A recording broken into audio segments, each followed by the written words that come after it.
Good evening, everyone. Thank you very much for tuning in to the Hard Compound Live. We're back again, second time in 2 weeks. For those of you who don't know, I'm Rich. I run the Hard Compound page. We do motorsport promotions and articles and media and anything we can shake a stick at, really. So we love motorsport. You love motorsport. That's why you're here. As you will have gathered, we do live interviews as well, and recently we've spoken to guys from the British Touring Car Championship, ex-Formula One drivers and IndyCar drivers. We've spoken to the likes of Rob Gravitt and Matt Neal, who are obviously British Touring Car past champions. We've spoken with current British Touring Car drivers, Michael Creese, Jade Edwards, Ollie Jackson, Brad Philpott when he made his series debut at Brands Hatch. We've had a very interesting chat with Louise Goodman, which was absolutely terrific, about the media side of motorsport, which was superb. And we've also spoken with Tom Coronel, who's driven everything from World Touring Cars to the Dakar Rally to single seaters, you name it. He's raced it. And more recently, we've spoken with ex F1 driver and 24 Hours of Le Mans winner Derek Warwick, double Indy 500 winner Ari Leyendijk, and just last week we had the honour and the privilege of speaking with Mr. Mario Andretti, which was absolutely superb. All of those videos are on the Facebook page, which is facebook.com/The Hard Compound. They're also on Twitter at The Hard Compound, and they're on our YouTube channel, The Hard Compound. That's 3 words, not one. So, as I said, thank you very much for joining in. We have another very special guest this evening. Very excited. He's currently best known for being the boss of the top British Touring Car Championship team, Team BMW and West Surrey Racing. West Surrey Racing is celebrating its 40th birthday anniversary this year. And they have a great history in bringing through such drivers as Mika Hakkinen, Ayrton Senna, Reuben Barakella, Eddie Irvine, and the like. So we're going to bring him in very shortly. It's an absolute honour and privilege to have someone of his standing joining us tonight, and we're going to press the button and bring in Mr. Dick Bennetts. Dick, good evening. How are you? Hi, Rich. Yeah, I'm great, thank you. Yeah, sitting at home, had dinner. So, yeah, no, really looking forward to trying to remember what's happened in the last 40 years. It seems like it's only 10 years ago. Crikey. Well, yes, there's certainly certainly quite a lot's gone on, and it seems to have gone rather well. So, yeah, we'll see how we we'll see how we go. We're just going to have a bit of a walk through your career right from start to finish, really, and chuck a few things in, any little tales that we have. So it's all very informal. It's going to be a lot of fun. But first, how are you, Dick? Has everything been okay with lockdown and everything this year? Yes, yeah.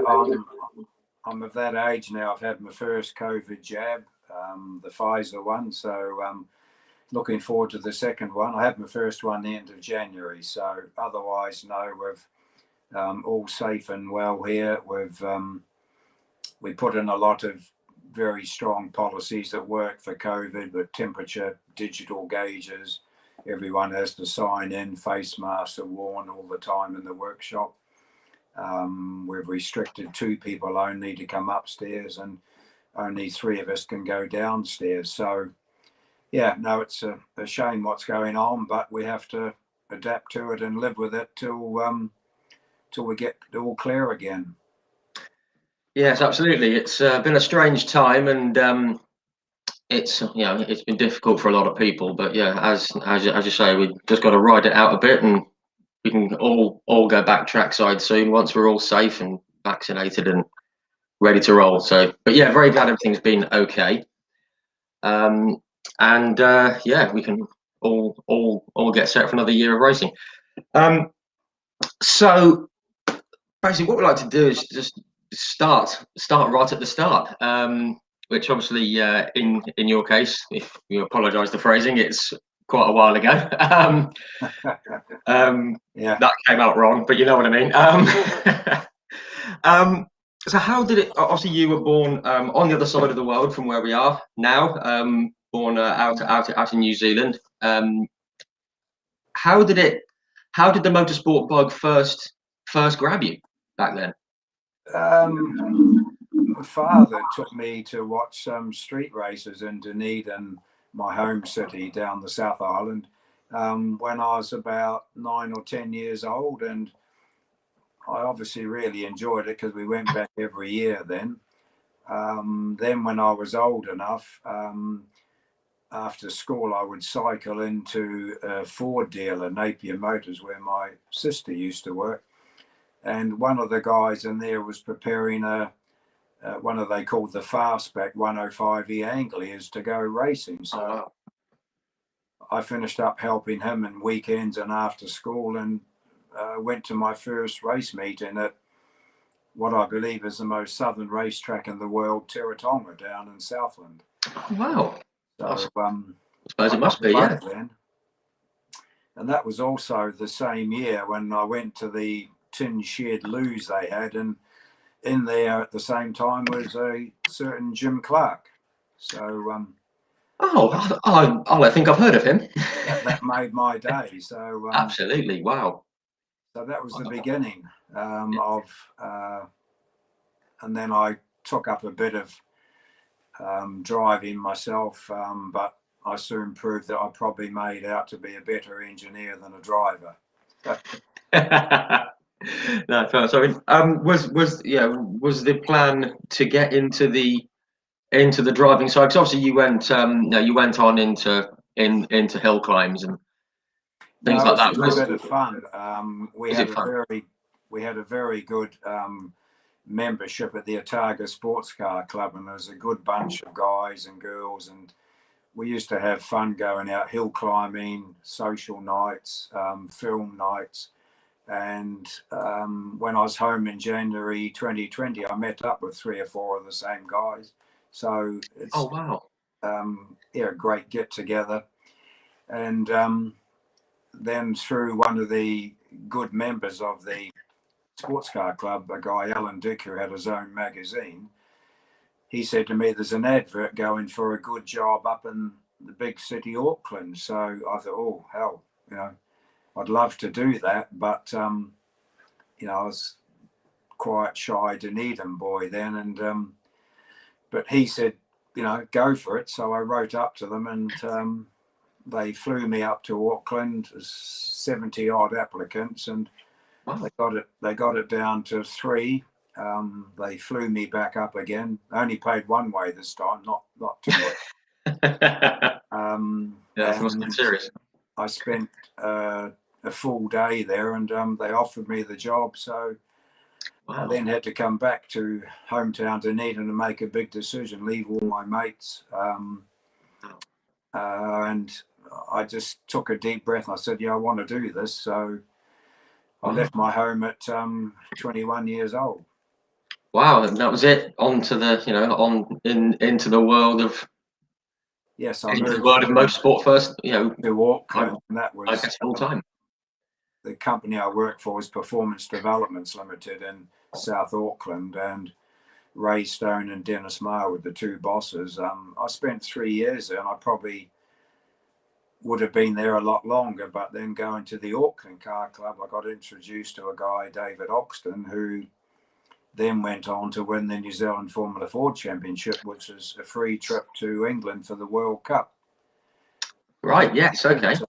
So David wanted someone to help him, and my days at school when I probably wasn't the best scholar, I'd sit in the back corner of French classes reading motor racing magazines about Cosworth, Alan Mann Racing, companies like that. So when David asked me would I like to go, I asked my 2 bosses, I said, look, I'll only be away for 18 months, 2 years, and that was it. I haven't been back. You've been here ever since. So it's a long 2-year working holiday. Yeah.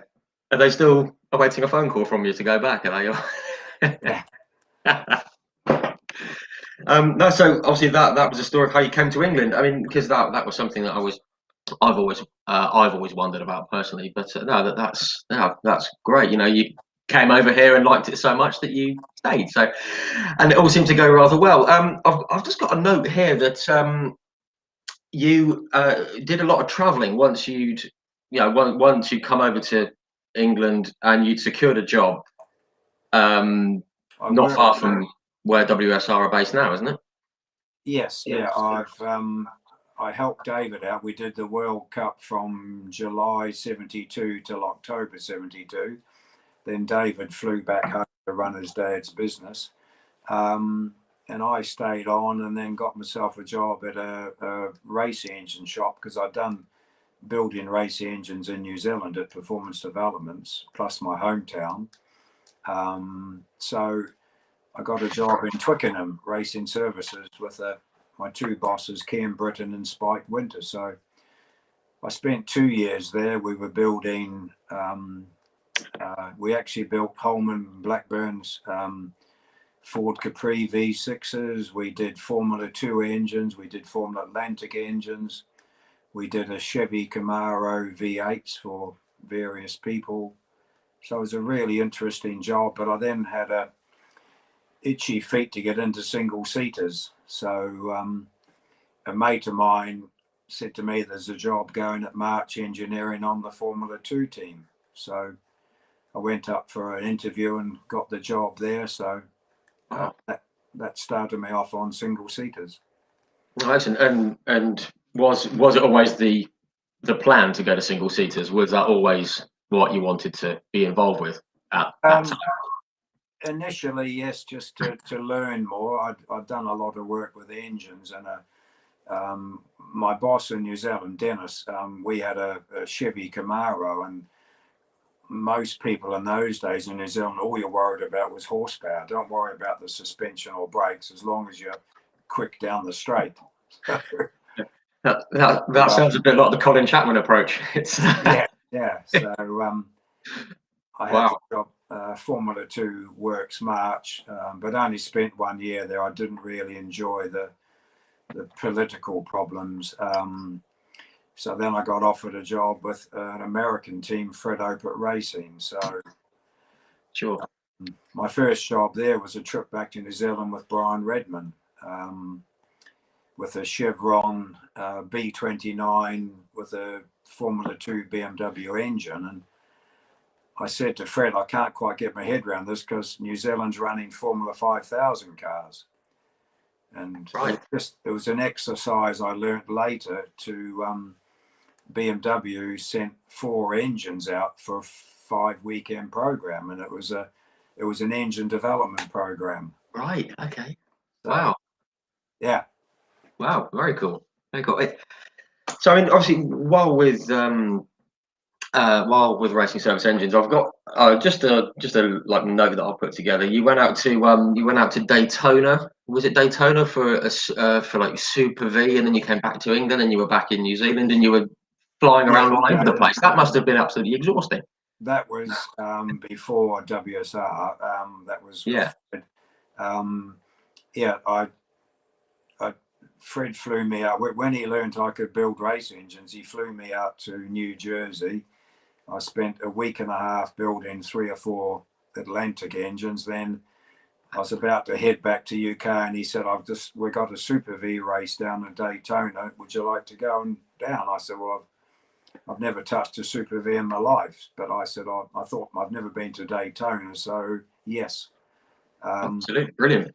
Flew down there and got out to the track, and the first thing I noticed, the Super V in Fred's workshop was a complete car. And I got to the circuit, and I said to the guys, when's it ready to go? And they said, now. I said, but you haven't got a rear wing on it. And they said, no, we don't run a rear wing around Daytona. There's such low horsepower car with a fast. And one of the first things that really impressed me, to be honest, was I couldn't believe the angle of the banking at Daytona. It's unbelievable. It's something like television. It's something like. Sorry, Rich. No, sorry, it's like something like 31 degrees or something, isn't it? Or It's something. unreal. I stood at the bottom of the turn, and you really got to crink your neck up to see the top. Wow. Wow. Whereas when you watch it on telly, you don't get the full appreciation. No, sure. And my first experience when I was younger, it's probably sort of mid 80s. I remember watching the Indy 500, and that was the first time I'd really seen a bank turn. Yes, yeah. And I remember my dad, he just said, "You want to have a look at Daytona?" I was like, "What? What? Why?" And then when I saw it, I just couldn't believe it. It's absolutely crazy, isn't it? People say NASCAR is just driving around in circles. No, it's not the case. It's they're made of different stuff. Absolutely amazing. So I came back then.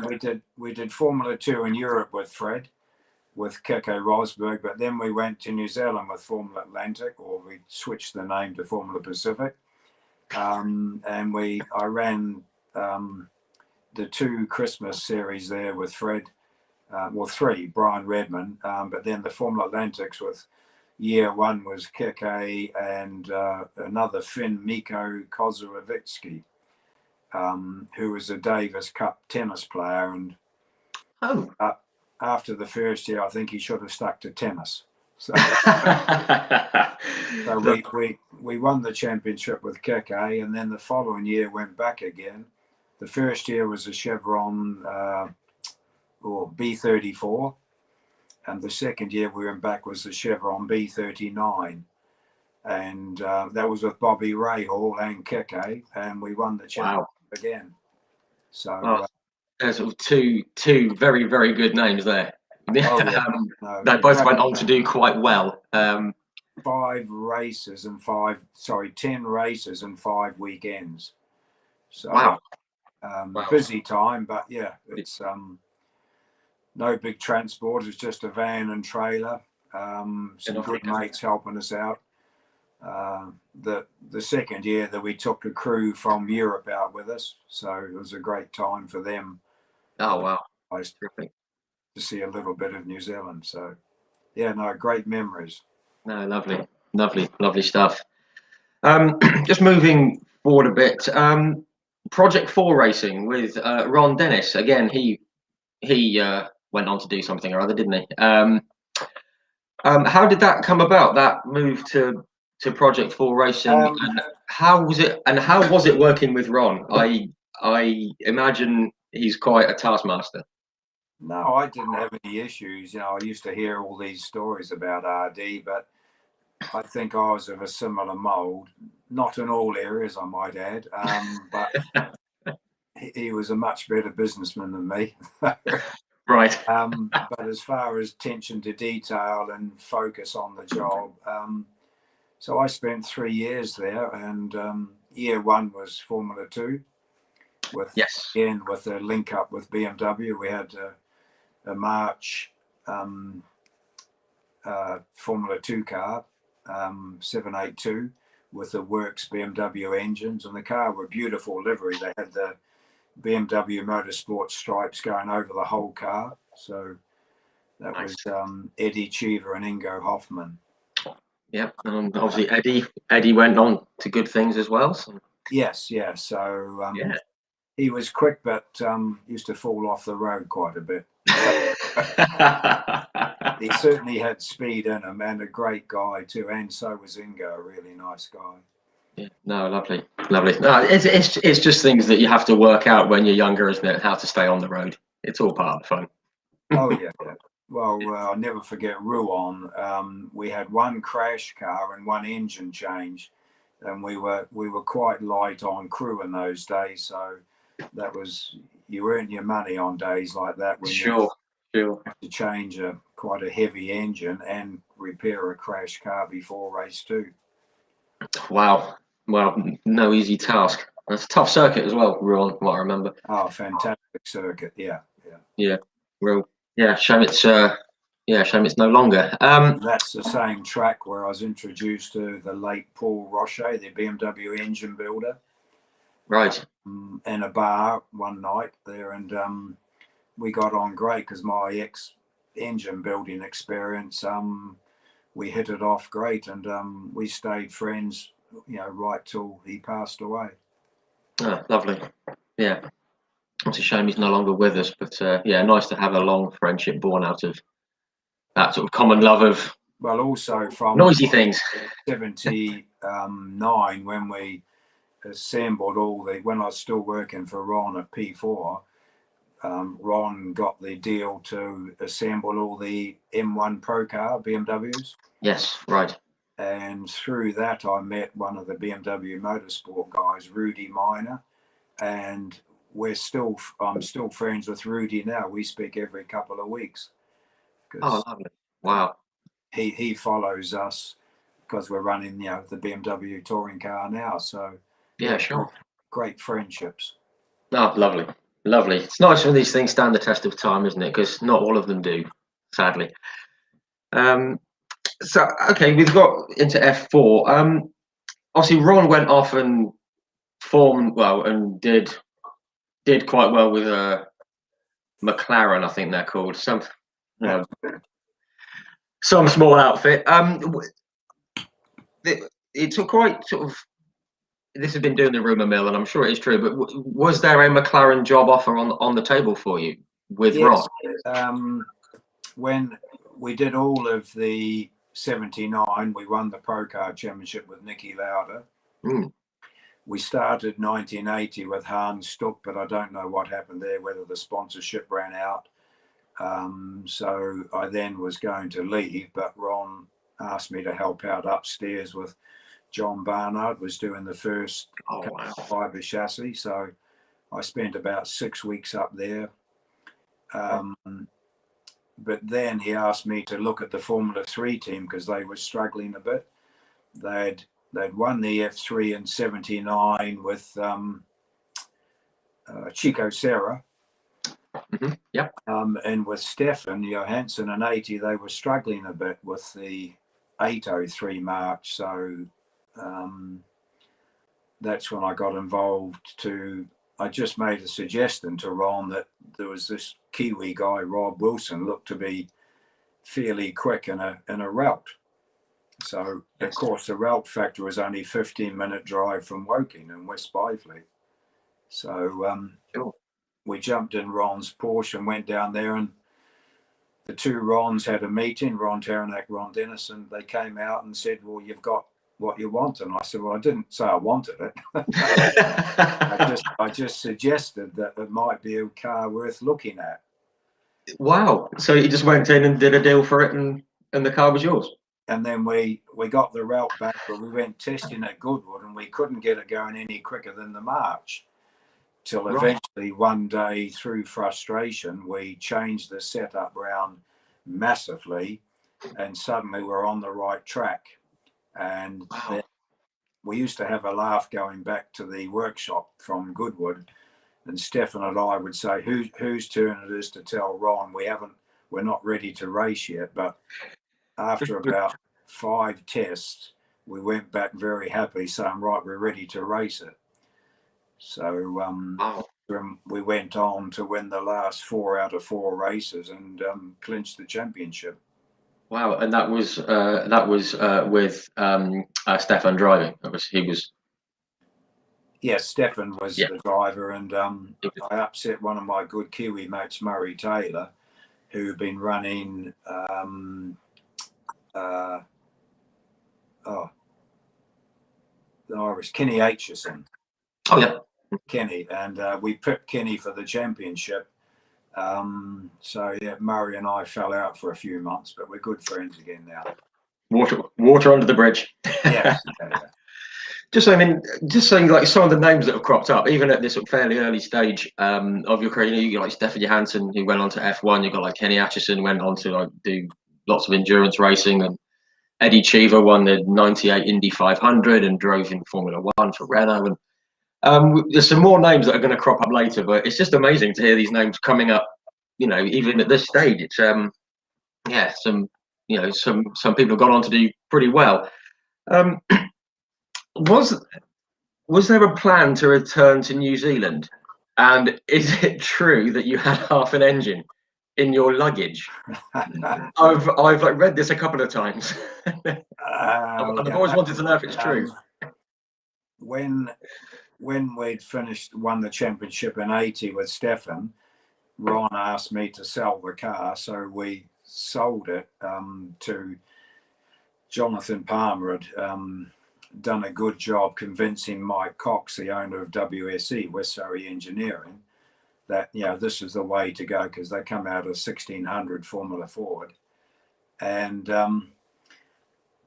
not quite sure how it happened, but Mike Cox was quite surprised when we kept saying, we need this, we need that, we need to buy this, and suddenly the budget was doubled. But the bottom line was that they bought the car. JP went very quick in it for his first time out. But after a couple of weeks, they rang up and said, we've lost our pace, could I help out? So we bought the car back, reset it up, and they'd made some changes going the wrong way. So I had a word in Mike Cox's ear. I said, look, you've bought this beautiful championship winning car, but unless you get someone to run it, you can understand the aerodynamics and all that, because, coming from 1600, totally different car. So Sure. He said to me, would I like to do it? And I said, well, I wouldn't mind, but I've committed to go and help my mate Dave Oxton, because the Relt in England was the RT3, and Relt had designed and built an RT4 Formula Atlantic. Right. And David in New Zealand had an old Chevron, and I said I wouldn't come back and help him unless he got an RT4. So right. He rang me from Canada. He said, I've just bought a 4-race old Formula Atlantic car. I think it was Danny Sullivan's car. Oh, yeah. So I thought, I've got it right. I can't let my good mate down. I've got to go home and help him. So I then finished up. The engine needed rebuilding, but then to be safe, we didn't know the history of the engine. So I went to Cosworth, picked up a set of pistons, a cylinder head, valves, bearings, you name it. So I finished up with my hand baggage, half a Cosworth BDA engine. I'm so glad that's true. Yeah. Wow, that's brilliant. Amazing. I've just got this image of you being searched. Excuse me, sir, watching your luggage. I had to tell a few porcupines to get through customs and exile. I'm sure. It was a Christmas present from a mate. Brilliant. That'll do. If you put the word Christmas in, they'll let you off. It'll be fine. Yeah. Excellent. So you ended up you ended up sort of staying over here with Jonathan Palmer in Formula 3. Yes, I came back. We did the NZ series with Dave. We won the championship. He was happy. I was happy. Because, it was the big brother of the RT3, but slightly different car, much bigger rear tyres, different aero package. But, yeah, we got it going pretty well. So then I committed to come back. Of course, there was no mobile phones in those days. You couldn't send WhatsApps or so it was phone calls or telexes. So of course, right, yeah, telex. I did a deal with Mike Cox. I come back. I said, right, we need a truck, we need a workshop, we need another mechanic. I'll arrange the number 1 mechanic. So we kept Dave Stevens on, who was their Formula Ford mechanic, and he turned out to be a good guy who's now living in the States, done Indy cars for years. And then I got another good friend of mine from Shepparton, Harvey Spencer. Right. So that was our team, 3 of us. Right. Wow. Plus JP's younger brother, Jamie, would come out and help us on weekends. So right. Off So we went. Yeah. Like, so it was like 3.5 guys and a driver. Wow. Yeah. And that was the birth. Was that the birth of WSR essentially? And with a very, very low budget, I might add. I'm sure. Yes, I'm sure at that stage. Yeah. Unbeknown to JP, Harv and I would have a cracked disc, and we'd drill a little hole through it and chamfer it so it wouldn't crack any further. And then we would obviously, for safety, would change it when we knew it would be a bit dangerous. But when it had got too far. Yeah, we were trying to run it as cheap as we could, because Mike Cox had, he'd done a great favour for JP to buy the car. So then to run it was, another budget again. Wow.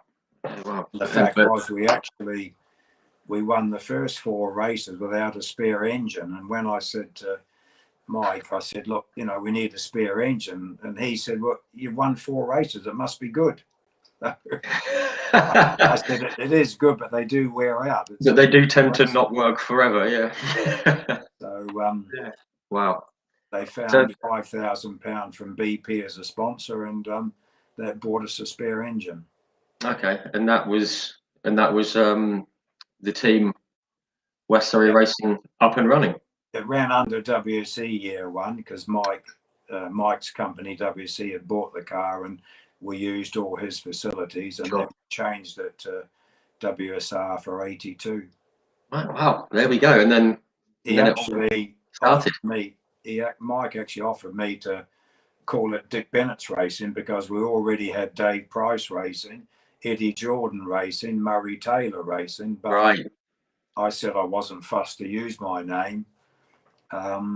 So we called it WSC, but then changed it to WSR when it became commercial in 82. Right. Okay. Excellent. Yeah.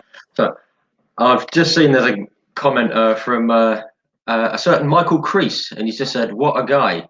So he's obviously a fan of yours. And Michael, he's a great guy. Yeah.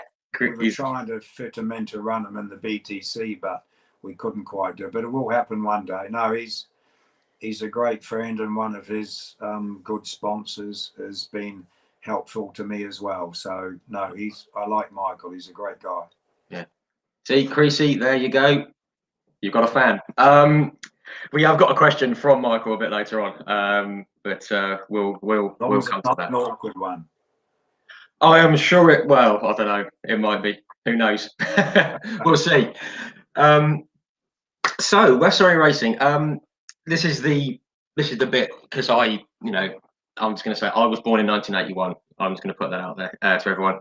So obviously I am most familiar with WSR, with F3 and the Btcc, but we'll come to that 1983 season soon with a certain Brazilian chap.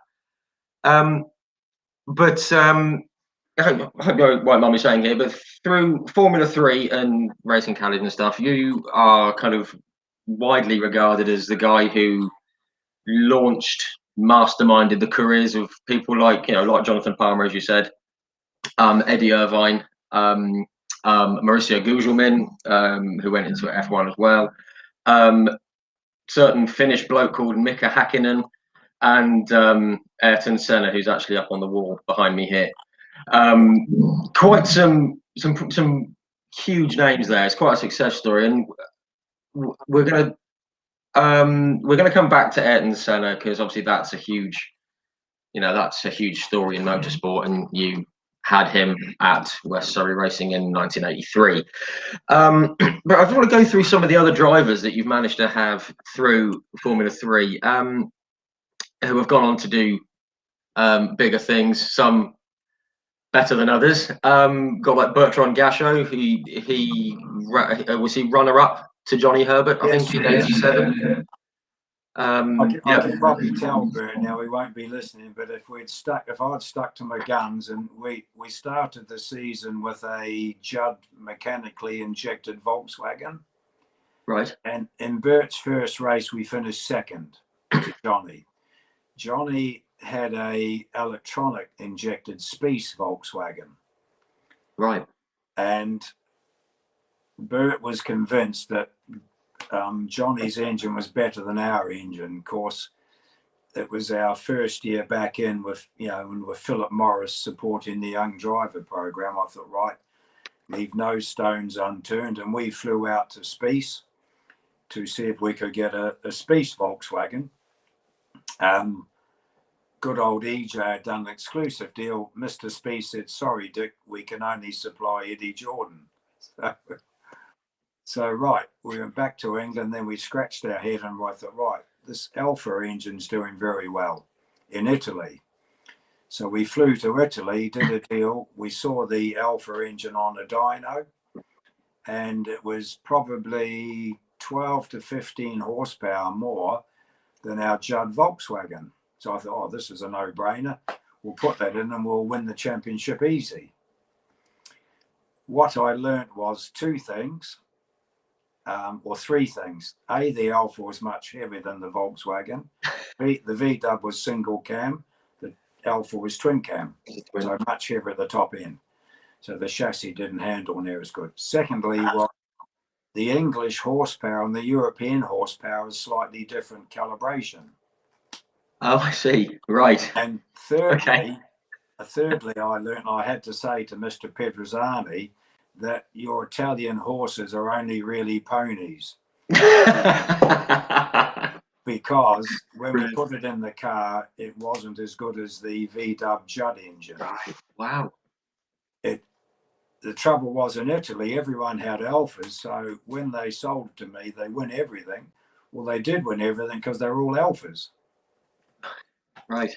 So we persevered with it all year and finished second, but I can pretty much guarantee if we'd stuck with the Judd Volkswagen, we would have won the championship. We lost so much time getting the chassis to work, backwards and forwards to Italy, modifying the engine. It had no torque. We had to modify inlet manifolds, exhaust manifolds. So luckily I got on great with Mr. Pedrozzani through my engine experience. And him, we got the engine going much better. Excellent. Brilliant. Wow. I had So, no idea. No idea. Wow. Bert was a character. So. Yeah. Yeah. I mean, his name is linked to other things, but we won't go into that.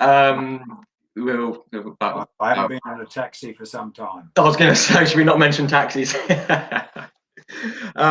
Just on the subject, obviously, this is something that actually came in this morning. Another guy called Bertrand Farby. Obviously, he was very sadly killed at Goodwood, I believe.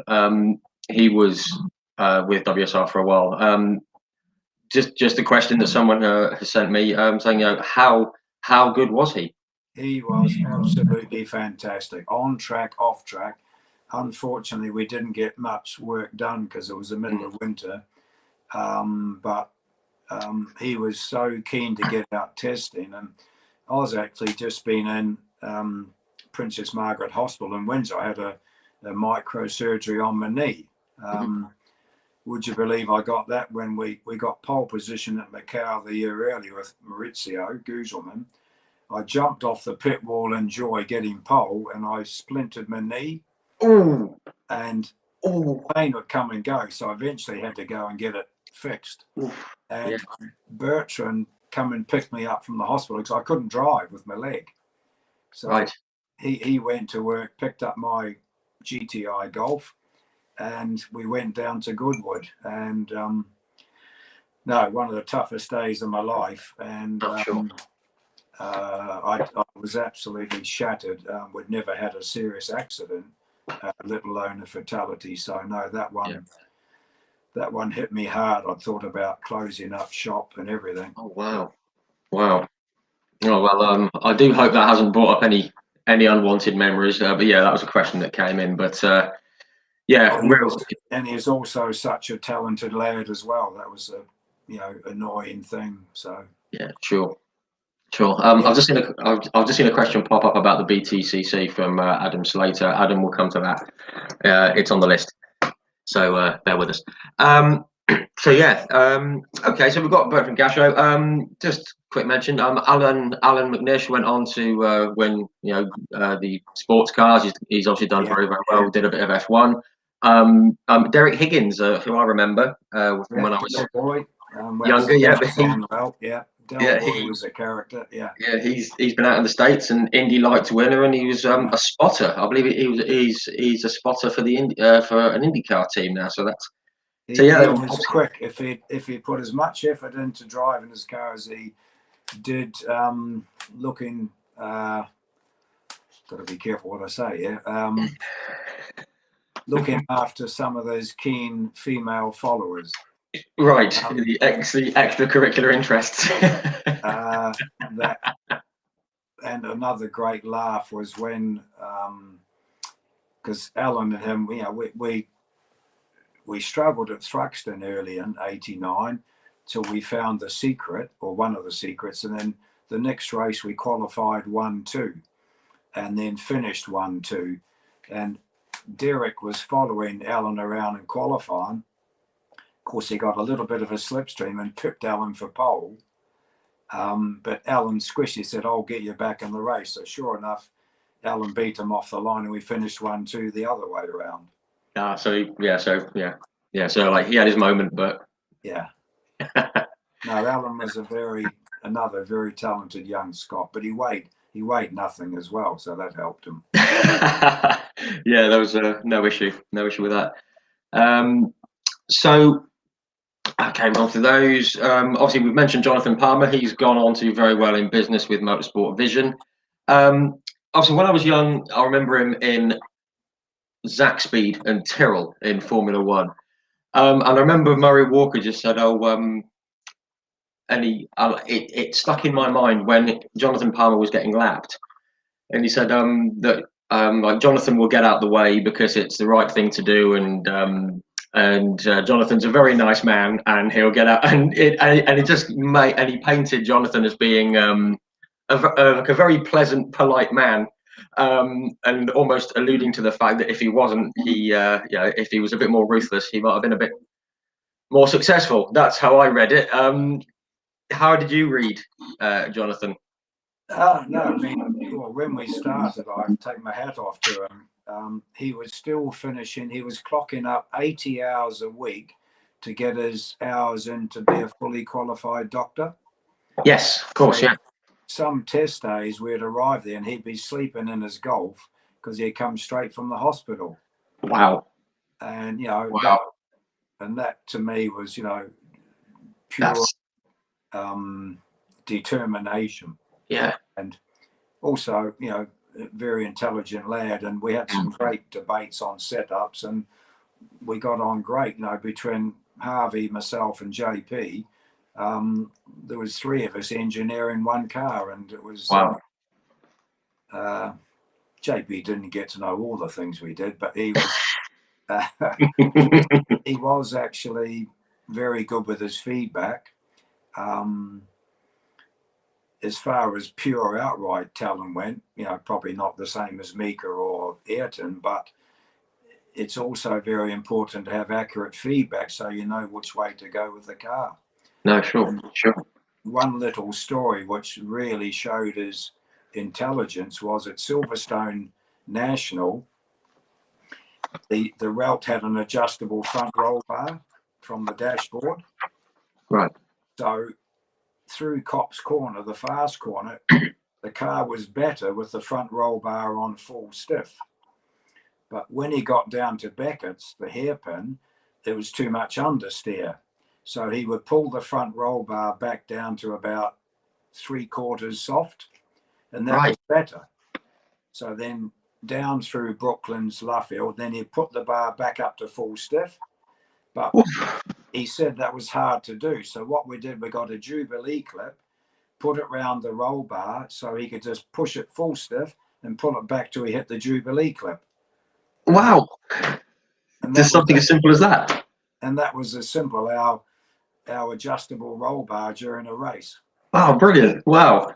So, that's very cool. And the stories like that, just show thinking drivers are thinking outside the box. No, absolutely. Yeah. Brilliant. You mentioned Mr. Gugelmin, Big Mo, as apparently he's known. Again, I first came across him watching F1. I went to the qualifying for the Grand Prix in 1988, and I'd spotted this like turquoise Leighton House March with a bright red and yellow helmet. I thought, who's that guy? Because obviously the colours were most important when you're 7. And I sort of latched onto him from there. And obviously, this from research, I realised that he'd come from you guys. He won the F3 title in '85. He was quick. Yeah, he had come from Ford 2000 champion.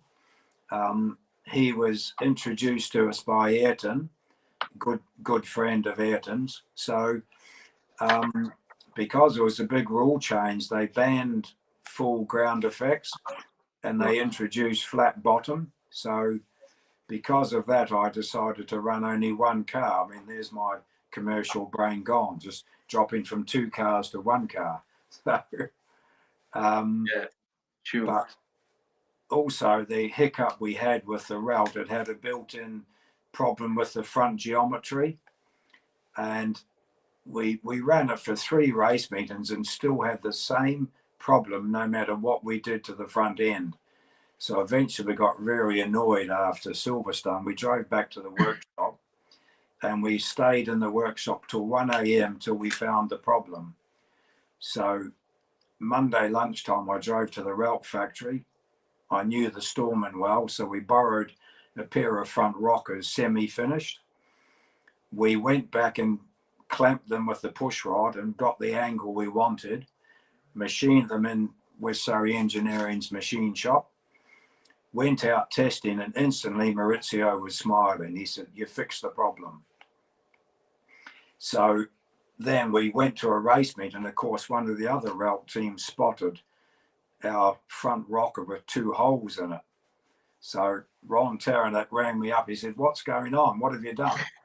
I said, "Well, Ron, I have been asking you or telling you there's a problem, but we weren't getting anywhere."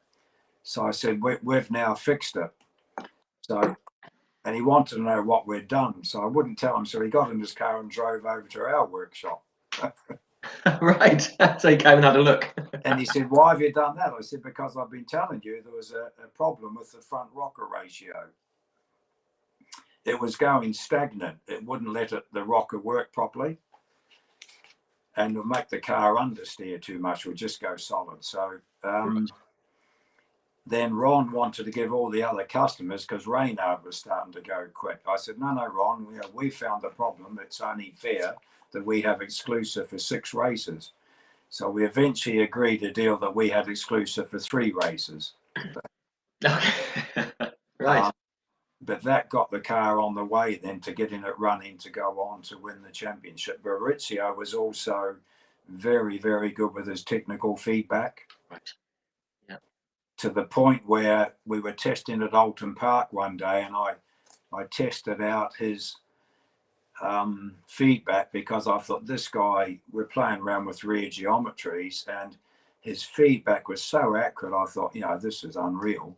So I got the guys on the car. I said, just go around the back, rattle the spanners for 3 or 4 minutes. And then I sent Maurizio out, and he come back in and he took his helmet off and he shook his head. He said, to be honest, he said, I can't tell any difference. I said, well, that's good, because we didn't change anything. And I won't repeat now, but I won't say what he called me. We had a great relationship, and but he was so confident. Like some drivers say, that's better or worse. He just said, I cannot feel any difference. And I said, you're dead right, because we sent you out with the same car. Yeah. It just shows how good his feel for things were. Yeah. And then Ron Taranak rang me when Maurizio went to F2, and I'd said to Ron, this guy is very good with his feedback. He hasn't got the pure outright speed of, say, Ayrton, but he'll be very good developing a car. Yeah. Sure. And Ron rang me and said, you're dead right, Dick. He said, that guy's feedback is unreal. So, wow. And also a really, really nice guy. Yeah. Because him and Ayrton, they shared a house together. So yeah, I want to come to that in a minute. I've got a little interesting fact about that. But yeah, but yeah, interesting. Just a quick about 2 other drivers. You had Roland Ratzenberger race.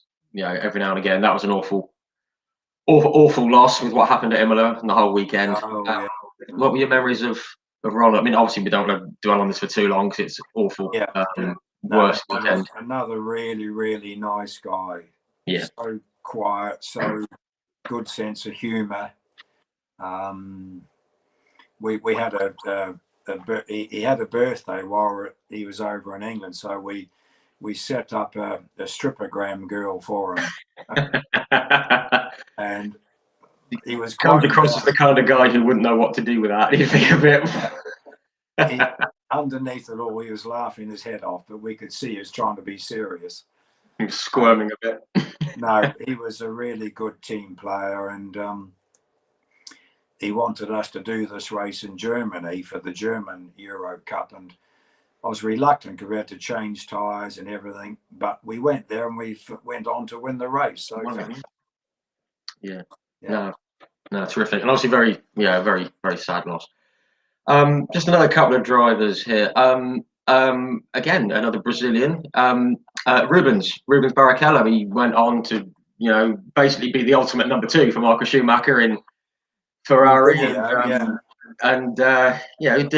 did well with the Brawn team, and he had an amazing career and held the record for Formula One appearances until Kimi Räikkönen beat him recently. Did you think this guy's got what it takes to get to the top, and B, stay there as he did? He was very young when he joined us, Rich. He joined us at 17 years old, and he left us as British F3 champion at 18 years old. Wow. Okay, there's a lot of young drivers now go into single-seater, but in those days, most of the guys were in their late teens or early 20s. So, sure. And very talented too. From memory, he had 9 pole positions, but his biggest problem was getting off the start line. He never, ever come round in the lead once. He was fine once he was moving. Oh, he was just... We actually took him to Santa Pod with his teammate, Jordi Geno, and we did 9 practice starts over the day. We had to let the clutch cool down. And Jordi beat him 7 out of 9 starts. So wow. He couldn't get to grips with how to get off the start line. Couldn't get the launch. Yeah. But 9 poles, 8 fastest laps, but he only won 4 races. But consistency, I think he only had 1 retirement. So, another great story to leave us at 18 years old as a champion. Yeah, no, very, very good. Just seeing the comments, Kevin Whitewood, hello mate, and Oliver Tola, hello mate to you as well. Lots of BTCC questions. We are coming to the BTCC soon. Hold fire, chaps. We will we'll come to it. Awkward ones. No, again, I don't think there's anything awkward from what I can see. They all look very happy. Mika Hakkinen is the last guy I wanted to really sort of touch on. He went obviously to the very, very top. World champion, McLaren, beat Michael Schumacher. He always came across as being quite sort of serious and dry and quite sort of focused. Is that the Mika Hakkinen you remember? I could tell a couple of stories here, but I won't. His teammates that year were Minoru Tanaka, our Leighton House car, and Christian Fittipaldi. Yes. Who's really another lovely guy. Mika would always come in very serious, and Christian would come in, cool, we had a great night out in London the other night, Mika and I, clubbing, and Mika, oh, no. No, we didn't. And Christian would always tell us the truth, and Mika would stand there very quiet and embarrassed. So just standing kind of... But as far as... And Christian had a tough job that year, to be fair. The only way he could get the sponsorship to race in the British F3 was to race in Brazil as well. So the British F3 had our route with Goodyear tyres, I think they were then. Dunlop, Goodyear, whatever they were. Avon tyres, Avons, and a Honda Mugen engine. He'd fly back to Brazil, get into a Reynard with an Alfa engine with Pirelli tyres. So different chassis, different tyres, different engine. You couldn't get a worse mixture. So the poor young lad had to adapt from one to the other across the world. Wow. In his first year in F3, he still finished 4th in the championship. Pretty impressive, given all that, given what was going on, well, what he was working with. Yeah, no, no, really nice guy again. And Mika had a bit of an off day at one of the Donington races, and Christian got pole and won the race. And Mika was quite, well, how did he win that? I said, because you had an off day. I think our Mika qualified 5th, and Mika Salo qualified 6th. The two Finns, the two Mikas, both had a bad day in the right. Yeah. And then obviously Christian took advantage and got the win.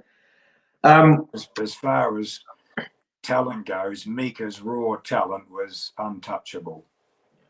No, sure. And I remember watching. I think those two Finns came along one after the other. One was JJ Leto and Mika Hakkinen were the two, and I remember watching them and thinking, "God, these guys are good." And I always thought, obviously being young, I thought JJ Leto was the one who was going to go on, and obviously Mika was, he did all right. Mika did okay. He was unbelievable talent. We had a little drama with his immigration, and there was one particular weekend where I was unaware of it, and I got a phone call from Immigration Terminal 2 about 9 o'clock on a Thursday night. Mr. Bennetts, I said, yes, Terminal 2 Immigration here. Do you know a Mr. Hakkinen? I said, yep. Mika, yes, we're putting him on a plane back to Finland because we've asked him several times to get a visa and he hasn't got one. So I said, may I have a word with him? So I said, Mika, what the hell was going on? He said, it's only a bit of paper. What's all the fuss? I said, it's a legal thing. You must have a visa, but it's only a bit of paper. I just want to come here and race. I said, it's quite an important bit of paper. So I said, put me back. So I spoke to the guy. I said, look, please let him in. We will sort it out Friday morning. We were racing at Alton Park. So the truck's already gone up there. And I said, Mika, right, if they do allow you in first thing Friday morning, you've got to go and see your sponsors, Philip Morris, and you must get a lawyer involved to sort this out. Otherwise, you'll never be allowed back in. Wow. Okay. So wow. I go up to Alton Park. Rumour got down the pit lane. Oh, Hakkinen's been sent back to Finland. He's been deported. Yeah. So his car sat there. Every time we made an improvement to Christian's car, we put it onto Mika's car. We were running a new development rear wing we'd been playing with. Christian said it's better, so we put it on Mika's car. We had a front wing mod. We put it on Christian's car better, put it on Mika's car. So, of course, then Mika turns up about 10 to 5 because he'd already been to see Philip Morris, driven up. He hopped in the car, said, you got new brake pads, be careful, just careful for a couple of laps. So he went round and round, and then right on 5 o'clock, he went for a lap and he went P1. Everyone had been going around all day from 9 a.m. and I'll never forget Steve Roberts' dad coming down to me, Dick, we're all wasting our effing time. that bloke turns up and does 5 laps and goes P1. Wow. And that just shows the guy's pure talent. Just how good he was. Yeah. Wow. No Fantastic. fuss. He gets out of the car. I said, well done, mate. You're P1. Yeah. He just shrugged his shoulders. That's the Mika Hakkinen that I think we've all seen. It's just like, just I'm doing my job. Yeah. So great guy, except for the second race at Macau. He lost a lot of brownie points with me over that. Yes. That didn't end too well. The German guy, wasn't it? There was a German guy involved as well. Yes. Yes. So okay, just coming on to probably the big F3 guy, we've left him till last. Ayrton Senna. Obviously, we all know what he went on to do, and how he's no longer with us, very sadly. You mentioned that he shared a house with Mo Gugelmin. Now, that was a house. I think he shared a couple, to be honest. There was, I think when I met him, he was in Reading. He moved to Reading. Yeah. And then later, after he'd finished with F3 with us, he asked me to find a house for him. Obviously, he was getting Formula One money then, and he asked to get a house relatively close to Heathrow so he could fly up. So he didn't want to use his name at an estate agent, so I used mine, and we went round about 5 houses, you know, all nice places. I'm talking 1985 here. Mm-hmm. So Maurizio would be with us. The pair of them would have tracksuits on. We'd knock on the front door of this, what I called a mansion in those days. And a lady would answer, yes. I said, I've just come to look at your house. We've got an appointment. And she would look Ayrton and Maurizio up and down with their tracksuits on. But we'd look around. I would speak to the lady, and she said, well, who's buying the house? I said, one of those two gentlemen. Have they got any money? I said, don't worry about that. I said, they've got a few pennies, yeah. I said, don't worry about the money side. You know, he is okay. Yeah, you'll be fine. Brilliant. Just going back to the house in Reading. I'm actually based in Reading, and said Ayrton Senna shared a house with Mo in a part of Reading called Tilehurst, which is where I grew up. It is where I grew up, and the house. I basically where I am now. I grew up in a house about a quarter of a mile behind me, and another quarter of a mile beyond that is the house that they lived in. And me being a bit of a Senna fan, I actually researched it and went to have a look at it. I mean, that's sad, isn't it? Yeah. But and there's when he was killed very sadly, there was a road opened up, and again, it's just about a quarter of a mile up behind me, and it's called Ayrton Senna Road, and it's got a name, and he's got a road named after him. So yeah, so that's kind of cool. I've always wanted to buy a house there, but haven't got around to it yet. Well, I got this place down in Esher for him, and he had to look at the back garden. I said, what do you want? He said, oh, it's got to be big enough to fly my little helicopter. He loved model helicopters. So he spent 5 minutes in the back garden checking out the size so he could fly the remote control helicopter. Fantastic. Excellent. So just coming on to Ayrton, 1983, obviously it was Senna v Brundle, West Surrey Racing v Eddie Jordan Racing. You guys had the jump on Ayrton at the start, on Martin at the start of the year, raced into a pretty strong lead in the championship, and then Martin came back, and it culminated in that accident at Alton Park where Ayrton went for a lunge. I can't remember the corner, and he almost took Martin Brundle's head off, parking on the top. What did you say to him after that? Because he just had to keep scoring points, didn't he, to take the title, and he kept going for wins. Very frustrating, to be honest, Rich. I'd already had a word to him about it. I said, we can't work out why that Martin suddenly found some pace, or have we lost some? So we got our engine re-dynoed. No, it hasn't lost power. So we'd won the first 9 races, but I knew one day the bubble had to burst. But that was at the European round. We had such a lead on the British, we'd decided to go for the outright win, not the British win within the European round. Right. So we switched to Yoko's. I was not aware then, or didn't pick up on it quick enough, that once EJ had heard that we were switching to Yoko's, he put Martin on Yoko's, because they'd run Yoko's all the year before in Europe in '82. So they had a much better relationship with Yokohama than I did. We were new kids off the block. Right, So, I see. Martin qualified on pole, Ayrton second, so that was the first sort of chink. But then Ayrton was still adamant to this day that he picked up a left rear puncher down at Club Corner, but we thought different. He just got it wrong coming through the Woodcote chicane and lost the back end. Okay. But whatever, that was, he didn't finish. He was in the catch fencing. No, sure. Yeah, sure. But then the British round started that he was pushing so hard. And I said to him, you're better off finishing second, getting 6 points and maybe fastest lap, 7 points, to Martin's 9. Of course, when you don't finish no points, you erodes the championship lead away. Yeah.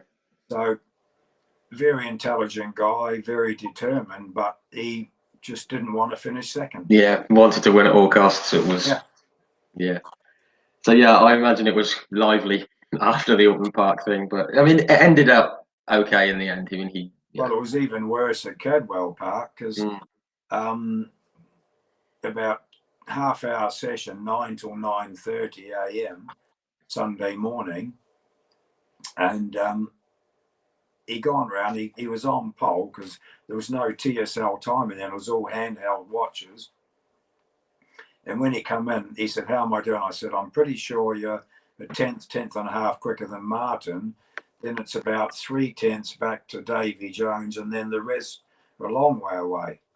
Yeah. I can go a lot quicker." He said, "I got a bit too much understeer." I said, "You've only got about 3 minutes left." So I quickly cranked half a degree of front wing on. That's all we had time to do. He went out and he started his flying lap to get it in before the flag was out.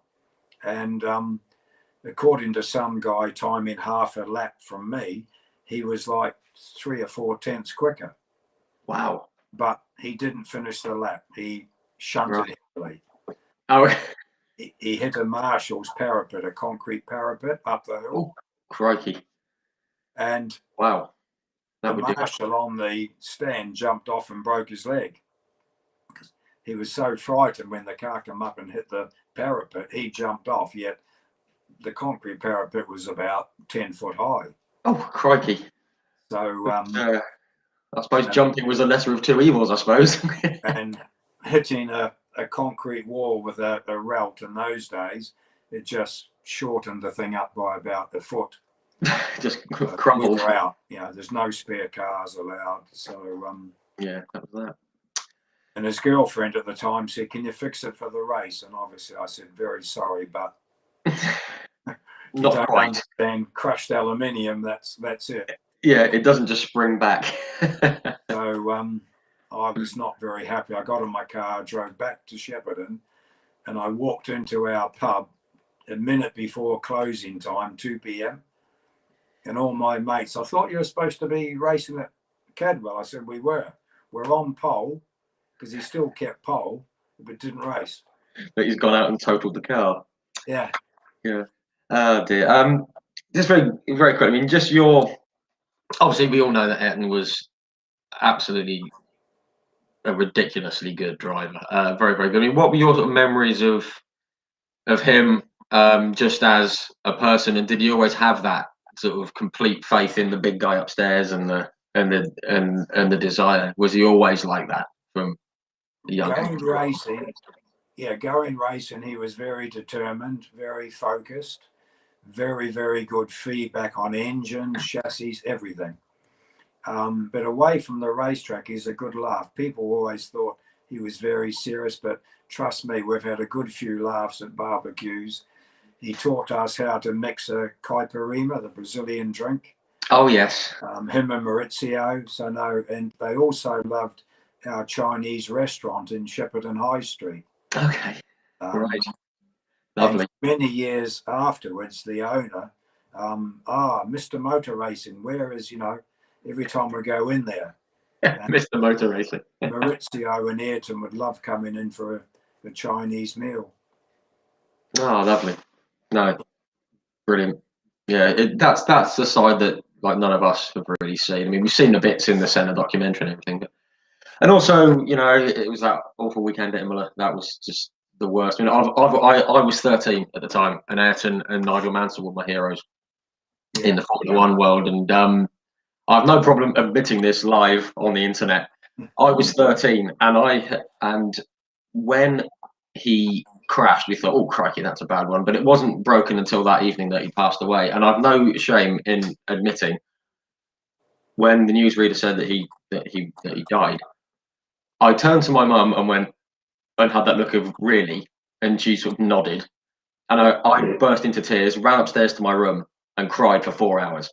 I've always said that was the day my childhood ended, because to me, racing drivers were they were superheroes. You know, they didn't get hurt. You know, Yes. I was too young to remember what had happened to Elio De Angelis. I was 5, and in my mind, it was like, oh, well, Roland Ratzenberger. Oh, that's very sad. Of course, it is. Obviously, it's terrible. Now I'm older, but I thought, not Senna. It wouldn't happen. And when it did, that was it. I said that was you know, that was when I realised that like superheroes could die, and Yeah, yeah, it was pretty hard to take. I'm sure it was. I think we were racing at Silverstone that day and we heard about it, but I tried to block it out. But as soon as I got home, I was ringing up people and trying to find out. Yeah. But no, it was very sad few days after that. Yeah, really was. Yeah, huge loss, but obviously huge safety gains in the aftermath, which is, I suppose, what we can take out of it. Just going to move on very quickly. Btcc fans, I can see things popping up. We're going to get to it. It's coming up soon, folks. Don't worry. I've just got a little list of some drivers here. You've got like Kike Mancia, Emanuele Pirro, Jordi Genet, Pedro Nez, Max Papis, Gary Evans, Nigel Smith, Pedro De La Rosa, Vincent Rademacher. They all went on to do well in their own right. Obviously, Rademacher was in the Btcc for a while. Was there one driver who you felt had all the ingredients to really make it to the top of whichever path they chose, but never quite made it? Was there one person you thought, oh, I thought he might have shot up the ladder? Vince was very good. We finished second that year in '94 on his first year of F3, and it was very competitive then because everyone then was in Dallara's. It became a Dallara formula, and he was good, and he had the ability there. It's just whether it was the hunger, I'm not sure, the determination, because once again he was a really nice guy off track. Same with like Mark Goosens. Mark was a really nice guy off track, but Vince was just that. He just missed out, I think. But yet, you know, he moved into touring cars and he was quick in them. Yeah. I was watching some footage from 2000 last night, and he was, still, he was Kiki, very good. Another one who had a rough time, because when we ran Kiki, he had jumped the ladder one. He went 1600 straight to F3, right? Because they raced together in '81, Ayrton and Kiki, and Ayrton went down the Ford 2000 route and won it. So he learned slicks and wings at a lower formula. But Kiki struggled initially with us. He was telling me the car was oversteering. Of course, we had no data logging in those days. You had to trust what the driver told you. Sure. Eventually, I got frustrated. I went and watched him on track, and he actually had massive understeer because we kept on trying to dial out oversteer. We're making understeer. Right. He went the other way. So I got him out the car, and once we got the car dialed in, he was quick. But again, unfortunately for him, there was the Falklands War in '82. Yes. So that made it really hard for him to struggle with finances and pressure, people wanting to interview him about the war, and I used to push them away. Wow. He's a young Argentinian here to try and move his career on in motorsport. Yeah, and obviously again, Argentinians weren't very favourable at that point, were they? I don't know. Crikey. No, I didn't realise that. And again, a small world. We had his son over staying with us last year for a while, Dorian Mansell. Oh yes, he's in the Porsche Championship. Yeah. Wow. No, nice one. Let's still keep in touch. Yeah. Oh, good. That's always nice. They make some good Malbec in Argentina, so I keep in touch with them. That's as good a reason as any, isn't it? Yeah. Just a quick one on Formula 3 before we get onto the Btcc side. What made you leave Formula 3? I remember it went down to a one-make series. Was that kind of a factor in deciding to move to the Btcc? Or? Yeah, it was just Dallara, and the good thing with a route, you could always find a built-in design problem. So it was a real good challenge to fix that and make the car better. the Dallara was such a fantastic car out the factory. I mean, hats off to Gianpaolo Dallara and his crew, because it was so hard to make that car any better. So Wow. a bit of the engineering challenge went away then. And we've been doing it for 15 years, so I thought maybe time for a change. Okay. Right. And this is where the British Touring Car Championship comes into it. So all the BTCC fans that are messaging in, here we go. This is the bit they've been waiting for. So what made the BTCC so appealing? Because it it's actually started off by fellow Kiwi Paul Radisich. Yes, who was your first driver, wasn't he? He was Paul came to see me and he said, "You fancy getting into touring cars?" I said, "Oh, I wouldn't mind having a look." So there was a race on at Brands. He got me some tickets. I went down to watch from a distance. And I thought, wow, this is a bit different than Formula 3. So he introduced me to a couple of people from Ford Motor Company. We had a meeting, and then we quickly went round a bit of an idea. We'd never designed or built touring cars, so we were going to be having a verbal agreement. Reynards would build a car. But by the time we got the deal done, Reynards said it was too late, so they said, no, we can't do this now. So Ford were left in trouble, and us. So we finished up getting a couple of cars from Schubel Motorsport in Germany.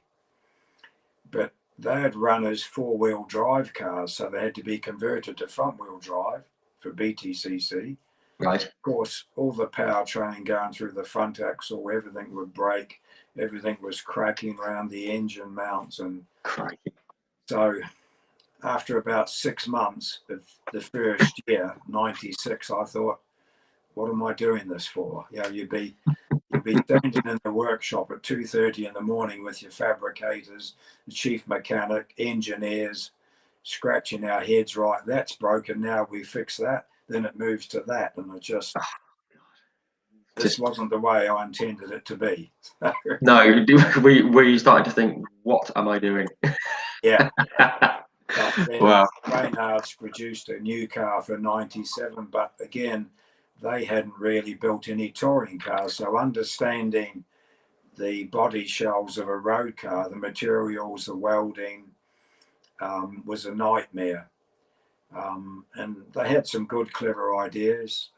John Piper, RSVP, Kieran Salter, but, you know, carbon fiber engine mounts, but they've been melted by the primary pipes of the exhaust.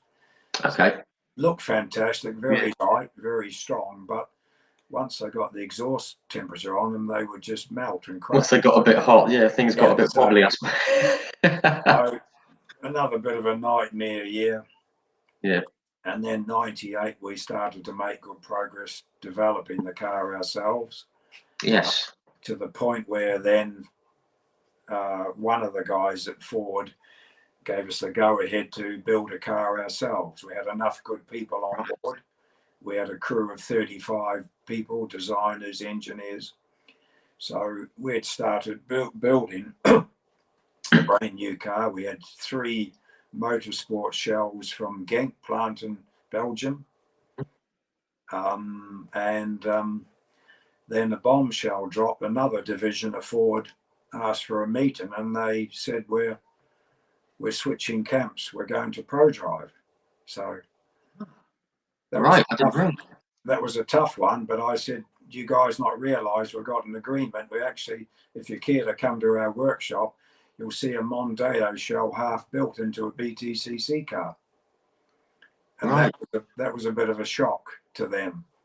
Right, yeah, I'm sure. Lack of communication somewhere at Ford. Yeah. So we had a big meeting over at headquarters, and I produced photographs of the shells, documentation from Genk. So someone above our contact guy took a decision that they would switch to ProDrive. So we got a reasonably good pay off. Right, sure. Yeah. Sure. So then we took over the Honda project from ProDrive. So we switched. Oh, so yes, sure, of course. Okay. But we Oh, didn't very, get the old very cool. Hondas. We had new Hondas built by James Thompson's dad company, Fostec, AAD design. Right. Yeah. Okay. Oh, cool. But 98, we won our first race, so we were very happy. Yes, it all sort of worked out in that year. Just want to do a quick mention. Nigel Mansell came involved. Just very quickly, how did that come about? Because obviously Nigel Mansell was F1 champion, IndyCar champion, big name. That was a Ford marketing idea, and I thought, God, this is going to be tough. And I was, in those days, I wasn't a Mansell fan, but I am now. Right. He's actually, when you got to know Nigel, he's a really nice guy. Okay. Very determined, and I think everyone would remember the wet race at Donington, 1998. It had a problem, and he had a bit of a shunt in race one. He said the car was badly damaged, but I said, trust us, we'll get it fixed for race two. We did. So he started last on the grid, 19th or 20th, and came through in the wet to lead the race, to the point he got overexcited and finished up dropping back to fourth, I think. Him and John Cleland, and it was a real ding-dong battle. Yeah. Fantastic race. But the press coverage that Ford got paid for Nigel's fee. Right. Wow. Wow. That's and I got to know Nigel, and I tell you, when I saw him getting changed in the transporter, the scars down the middle of his back, I said, "What are you still racing cars for? Look at your back." He said, "Oh, your touring cars are pretty safe." But yeah, I guess that's because he broke his back twice, didn't he? IndyCar, yeah. So yeah, did it IndyCar, and obviously did it in Suzuka in '87. But yeah, wow, amazing guy. I'm gonna have to try and make contact with him, see if I can get him on. Yeah, and another thing that really impressed me, we had dinner at Brands Hatch, and halfway through dinner, an old dear come up for his autograph, and he actually stopped having his dinner, got up, went and got a piece of paper and wrote, or the menu, and signed it and gave it to this old dear. He spent probably 5 minutes with her right in the middle of his main course, and I thought not many drivers would do that.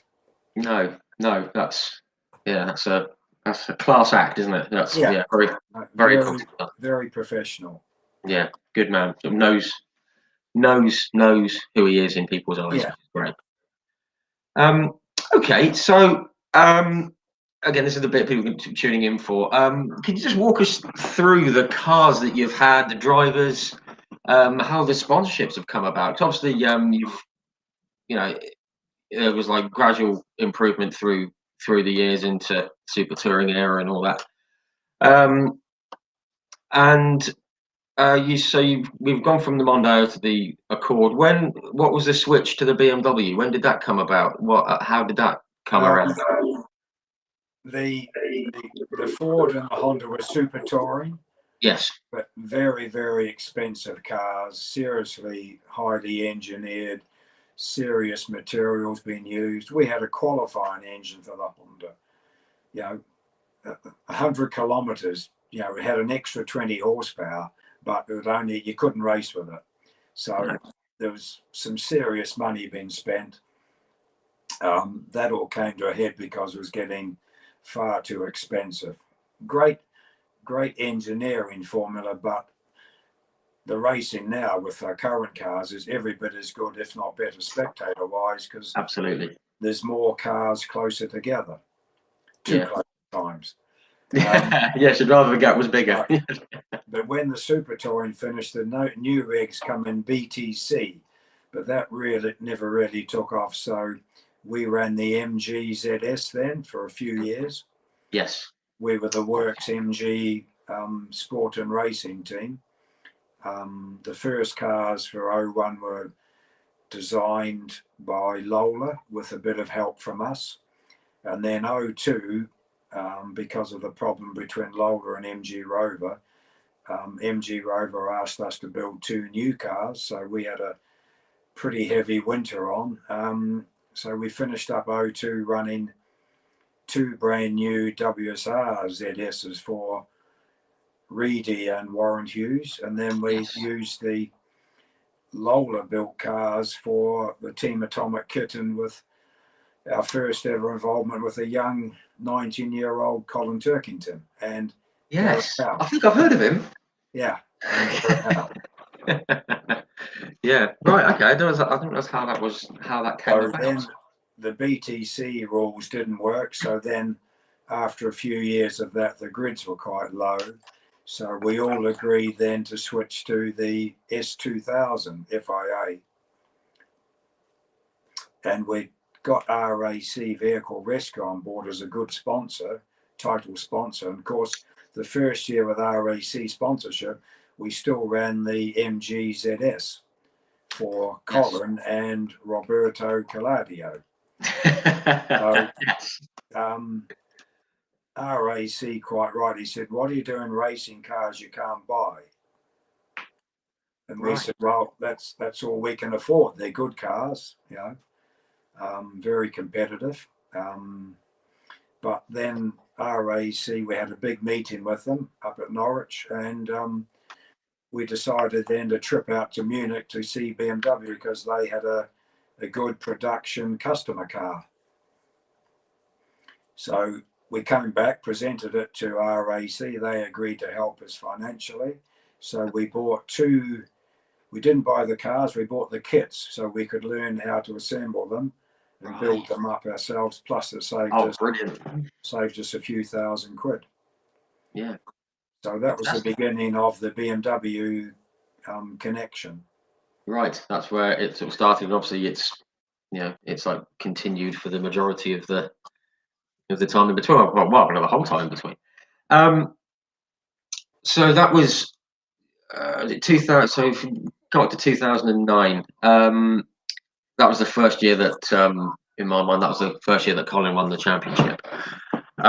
We've got quite a long-standing relationship with Colin, with Mr. Turkington, and he's done quite well.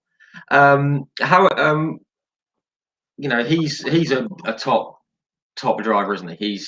He's absolute top drawer. Yeah, he's so focused. So he studies everything. He replays videos. His feedback is very, very good. He doesn't push too hard in testing. You get accurate feedback. His fitness is unbelievable. There's not an ounce of fat on him. He frustrates me when I see him. Very, very strong willpower. Eats all the right things. To my knowledge, he tells me he doesn't drink alcohol at all during the season, but makes up for it in the winter. So, he's an all-round top man.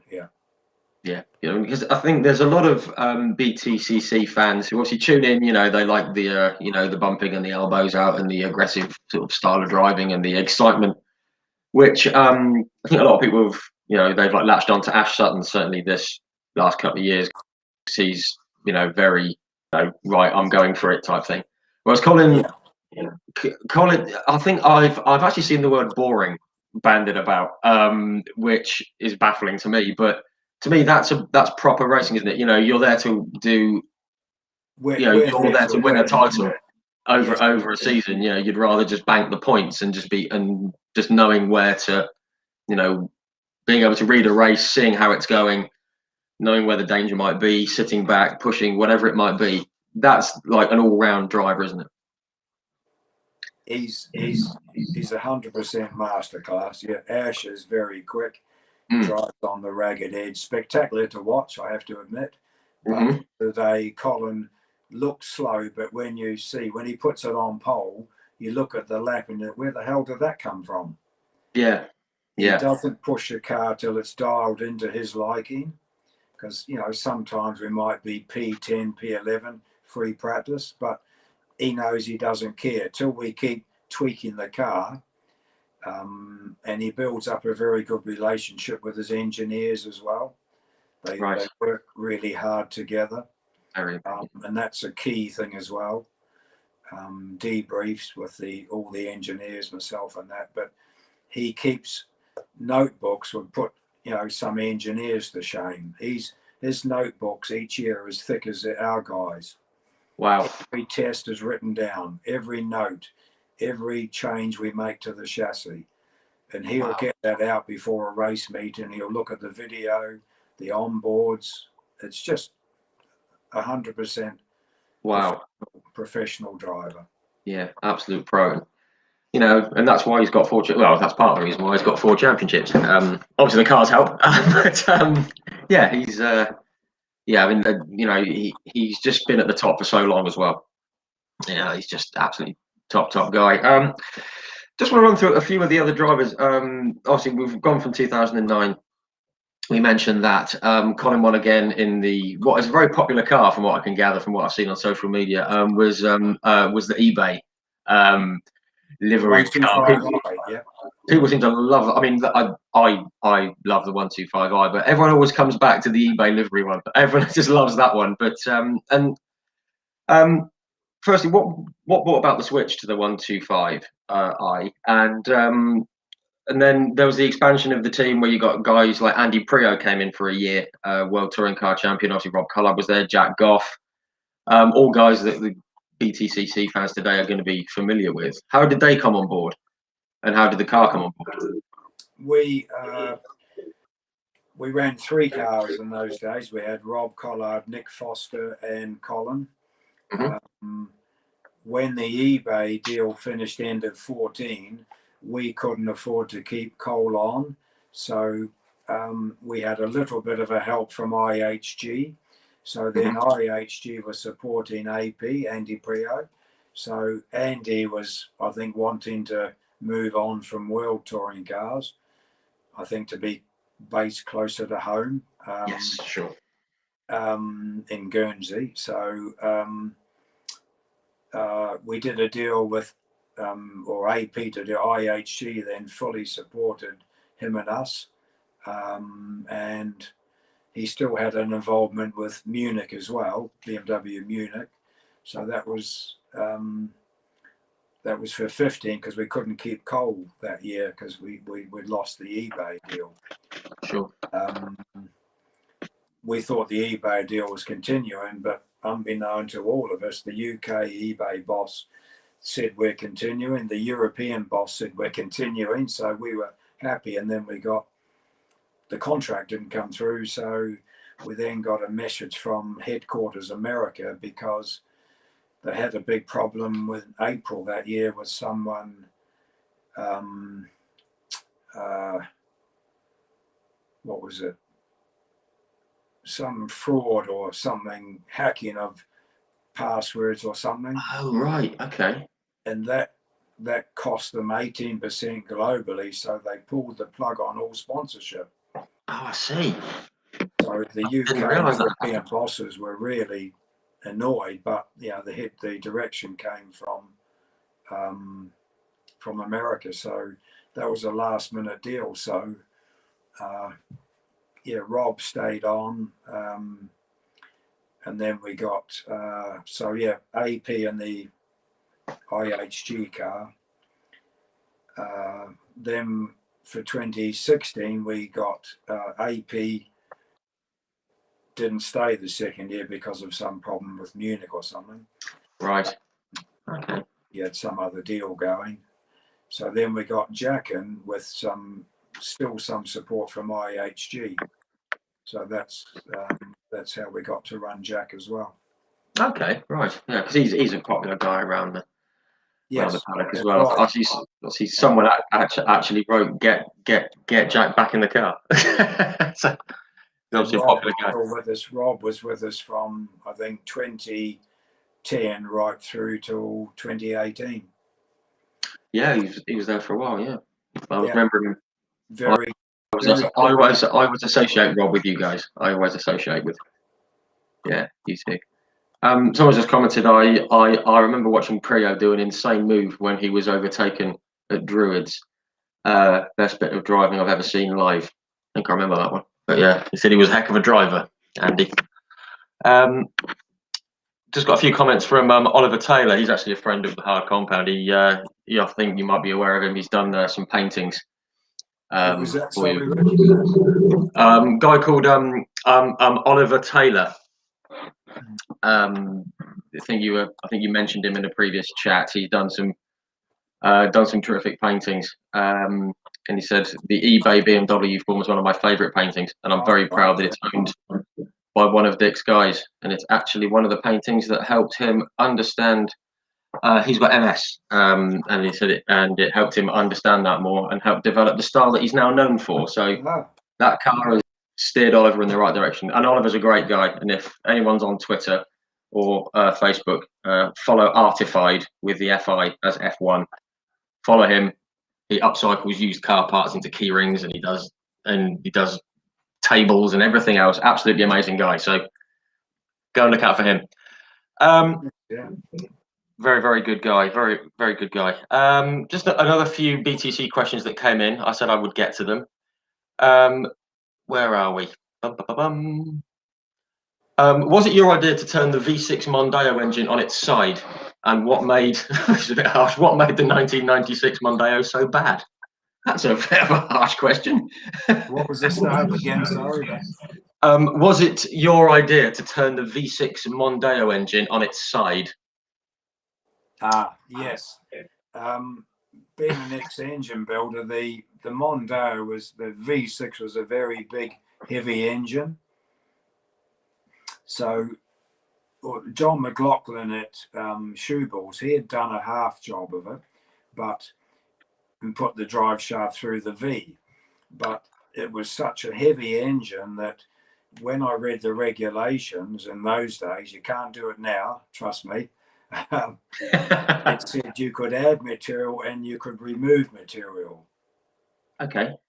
So I thought, so just to cover ourselves, I rang the chief technical officer and I said, I've been reading the rules on engines and it says you can add material and you can remove.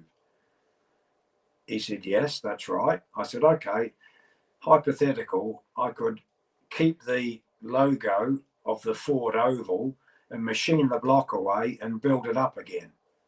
Yeah, but who would do that, jokingly. So armed with that, I went to Cosworth with Ford and we said, right, read this regulation, highlighted in yellow. We've got freedom to do what we can do if we can afford it.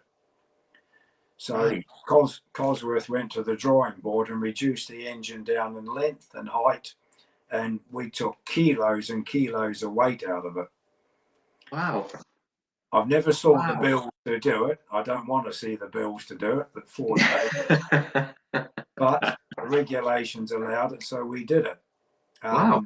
There you go. But one of the downsides was there was so much welding on the aluminium block, we used to get a lot of water leaks. Right. So we had a few reliability issues, but that was Super Touring rules when you could not break the rules. The rules were too vague. Yeah, good. These days now, like we must use a production cylinder head. So yeah. So that's set in stone. Another question. That was from Oliver again. If you could run a fourth car in the Btcc and could have any driver from any series, who would he or she be? You could handpick a driver for a fourth car. That's a $1 million question. It is. It depends if we want to win or get PR, I suppose. Oh, that's a good answer.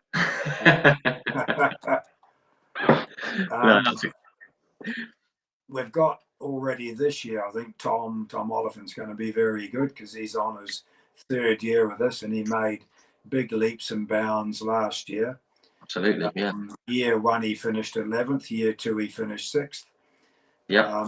So this year, Tom's going to be on the case, but we've got Stephen coming back. He'll get in the groove fairly quickly because he's been driving the 125i.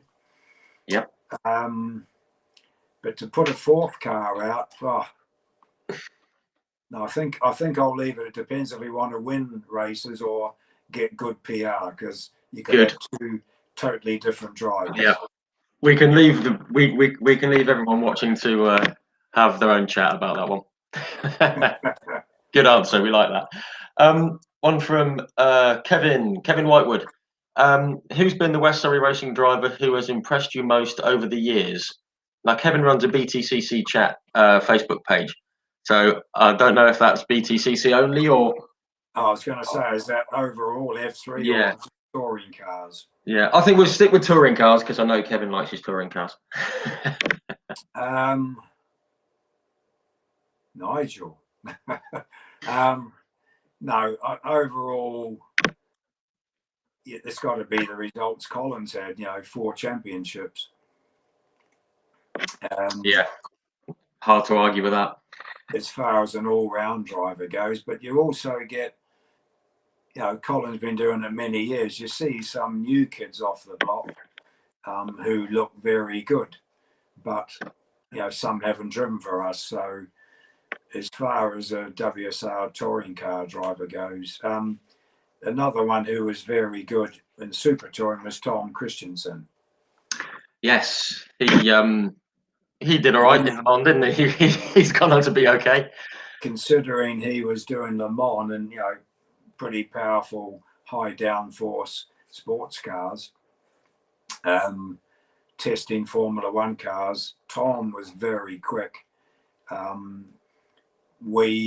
won't go back into it too far, but we started year 2000 with not the best car. Our Christmas, we were asked to give a Christmas wish list of what to do to the car between 99 and 2000. And the first thing we asked to do was give it more caster. That was number one from the drivers, from engineers, everything. So we sent that wish list off, and the 2000 car arrived with less caster on it. So we started off on the back foot. Yeah, sure. So then we secured a bit of extra funding, and we went on. They'd actually taken power steering off the car. So we went on and developed our own power steering system. And by the time we finished the year, Tom, when he got out the car after winning the final 2 ever super touring races, he said if we'd started the year with this car, we would have won the championship. Wow. But it was something out of our control. We were only engaged to run the car, and then we got some extra development money. Right. So frustrating, but that's, you learn a lot. Yes, I'm sure. Yeah, as learn as you go. Politics and motorsport. Yeah, absolutely. I've just seen something that popped up a while ago. This person obviously knows you. Their Facebook name is Mitch Marie. I don't know if you. Oh yes, you know that name, right? He's just said this is WSR supporter since he was about a year old. Yeah, brilliant. Okay. He said he's confirmed his place at Brooklands, and he says, and by the way, I have my adult license now, so I'm waiting on the Btcc drive you promised over 14 years ago. If he wins the lottery, we'll take him on. Smashing. There you go. Easy as that. Okay, just a couple more. Guy called Bobby here. He's actually asked 2 questions. Firstly, what did you think of Fangio? That was a good question. That came up very early. What did you think of Mr. Fangio? I don't know. We actually met him. Kiki Mansilla brought him to our little lock-up workshop, March '82. And I was, when Kiki said I got Fangio, I was, oh, yeah. And here he arrived early March '82 with Fangio. I couldn't believe it. Wow. Yeah. So, to have the pleasure. I've got a photo somewhere. Unbelievable. And I got the photo signed by him as well. Oh, fantastic. Wow, that's a piece of memorabilia to have, isn't it? That's. Oh, yeah. No, really nice guy. Yeah. Lovely. Amazing. Just coming up to the sort of present day, this is a question that popped up 2 or 3 times. What do you look for in a driver? Which I think is a very good question. I mean, there's an obvious answer here. Team player. Yep. Talent. And unfortunately, the days are gone of full-on works team. So someone who's got good sponsorship as well. Yeah, absolutely. That's king these days, isn't it? To enjoy themselves, we take it seriously, but we try and have a bit of fun as well. The racing is serious. I take it serious, all the engineers and mechanics. But to be a team player and help each other, there's nothing worse than having two drivers in the same team that go fighting each other on track. No, you sure. have to work together, and the best man wins. Yeah, brilliant. Yeah, it's a team game first. This is another question that came in. Obviously, with the 3 drivers you got this year, are you feeling confident of another team's title, hopefully a driver's title as well? And obviously, you've been the team to beat on the team side for a number of years. What's the key to getting to that level, to be right up at the top? One of the biggest things is having a good crew of people on the team, right from team management through to data, through to race engineers, mechanics, truckies. The whole crew work together as a team, focus on the job. Reliability is key now, doing 30 races. I think till the middle of last year, we'd done 112 races without mechanical failure. Wow. With the 330i. So 3 brand new cars to start 2019. It's just the work ethic of how we do things as well, the preparation back in the workshop, who does what, it's all set out. Everyone has their allocated jobs, the gearbox rebuilds, the diff rebuilds, the dampers. One big credit has to go to our chief mechanic, who joined us in 1989 in Formula 3 days, Steve Buckle. Wow. Steve's still with us now, and he's top man as a crew chief. Good sense of humour. He's a Chelsea fan, but I don't follow football, so never mind. Yeah, you can't have everything. Yeah. So no, Steve looks after the workshop. Our new team manager, Carl, looks after the crew now. I'm trying to take a bit of a backward step. So no, we've got to really, and to me, the key thing is having a good bunch of people who work together again. Yeah, that's key to anything in life, isn't it? Just having good people around you. Set methods of logging things, keeping records, lifing things. We know every kilometre every drive shaft does. We know every kilometre of every gear ratio. And that takes a lot of planning and organising, but it's crucial for reliability. No, absolutely. It's a tough enough championship with a reliable car, but as soon as you start having failures, you're handing the championship to someone else. No, sure. Just on that subject, actually, one of the first live things I did was with Rob Gravitt, and he said when he was racing, the first thing he learned was like the lifing of parts, because he was halfway around. I think he said it was Silverstone, and he went to do a gear change and he pulled the gear stick off because he hadn't, because it had just, because he hadn't changed it, and he said, yeah, that's when you learn about lifing parts. Yeah. Well, I think in those days, if I'm guessing right, Rob would have had a turbo Sierra Cosworth or something. Yes, RS 500, I think he said. Yeah, so they were pretty serious power for probably the technology of the cars those days. Whereas now, I have to say, our latest engine, the B48, is a fantastic production road car 2-litre turbo engine. So it is a very strong base engine. So it's a very good starting point for a Btcc engine. But that's all developed by NBE, Neil Brown Engineering. Right. Okay. No, I'd say it's a very, yeah, it's a solid place to start. A good Yes. reliable engine. Um, just got a few questions that have come in again, because I've just realised we've been on for almost 2 hours and it's flown by and it's been Yes. fantastic. But I'm just waiting very for quickly, my glass of wine. we should have brought the bottle in. That's right. Yeah, I've got my glass of water. Happy days. No, we shan't be too much longer. Just got a few little bits at the end here. Was there ever any ambitions to go further up the single seat ladder? Obviously, F1 I think is the aim of that question. But was there any aim to Not go up there? really F1. I've always enjoyed being in a smaller team when I work for other guys. Like at Project 4, there was probably about 20 of us total. And you got to know everyone. You could always ask for help from F2 team, F3 team. And that's when Ron asked me, I said, I jokingly said, I'll be number 42 out of 300 at McLaren's.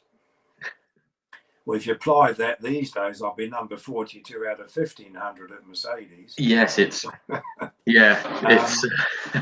So, maybe, yes, it could have been good for me, but I'm happy in a smaller environment. We have had opportunities to expand into sports cars, but I've turned it down. We were asked by Munich if we'd run a M6 GT3. Right. Okay. We could have done that in the British GT if it didn't clash. Okay, I do get a bit of pressure from a couple of guys at work that we should still expand, but at my age now, I'm actually trying to slow down a bit. But if someone wants to invest and expand the company, give me a call. Yeah. Absolutely. If they can help it, if they can help make it happen, then yeah. we're really well geared up for 3 touring cars. We have had opportunities to run 4, but to gear up and do it, there's a lot of outlay on expense for your return. So it may still happen. Depends on the regs for next year. We know it's going hybrid. Yes. But it's we're 100% comfortable running 3 cars. So that, in my mind, is where I'm happy with. Yeah. Nice. Business-wise, if I put a business hat on, we probably, should do a couple of other categories. I had a request to do Formula 4 because that's part of the TOCA package. Yes. I've had a request to do Porsche Carrera Cup. Yeah. But at the moment, with assistance from our good partners, BMW UK, that's a clash of interest. No. Oh, yeah. Of course. Yeah. It's going to be different. I look at loyalty a lot. That's important. Some loyalty. Yeah. Fantastic. Yeah. Absolutely. Especially in these times we find ourselves in, it's good to stick with the people who have done well for you. What we've got here. This is a proper question. You've had quite a career. Is there going to be a book coming? The Dick Bennetts story. I've actually had half a dozen people ask me, and I just said, who would buy it though? I know my mates would buy one, so I'd say, oh, there'd be plenty of takers. I'm sure there would be. No, I'm a sort of person just do my job and I enjoy it. That's why they always say, time flies when you enjoy yourself. So yeah. I still find it hard to believe it's 40 years since we kicked off, but you had some fantastic times in those years. So yeah, it's 40 years, but you've got to enjoy what you're doing. Absolutely. I hear stories from people, they hate going into work. Well, leave the job, don't do it. Yeah, I've always said, if you hate going into work, you're in the wrong job. Go and find a job where you're happy doing it. Yeah. You can earn money, but you can't take it with you. But you got to be happy while you're here. That's the way I prefer to live. Yeah. Sorry. No, sorry. No, I was just a very quick one. I think we may have answered this. Someone said, "Do you have a favourite piece of memorabilia from your time in motorsport?" Would that be the Fangio photo? Sorry again, Rich. Sorry, we've got a bit of a crackle there. Do you have a favourite piece of memorabilia from your time in motorsport? Would that be the Fangio photo? There's probably several. In my own office at work, I've got the winning trophy from the first ever Formula 3 race at Macau. Happened to be won by Ayrton Senna da Silva. Well, sorry, Ayrton Senna. Oh, that's very cool. I've got a collection of original helmets from Tom Christensen, Alan McNish, Christian Fittipaldi, Colin Turkington, Jonathan Palmer, 5 F3 champions. Wow. I've got one That's of cool. Ayrton, but that's the Ayrton one was a present from his father. Right. Of a 50 batch made. Wow. But yeah. Amazing. Yeah, there's still. I still keep a set of Marlborough uniform, the bell-bottom orange trousers. Oh, oh, I'd love to see those. Great. I've just got a few little fun questions, and then we're gonna wind it down because crikey, need 2 hours. Very quickly, what's the favourite Btcc car you've run?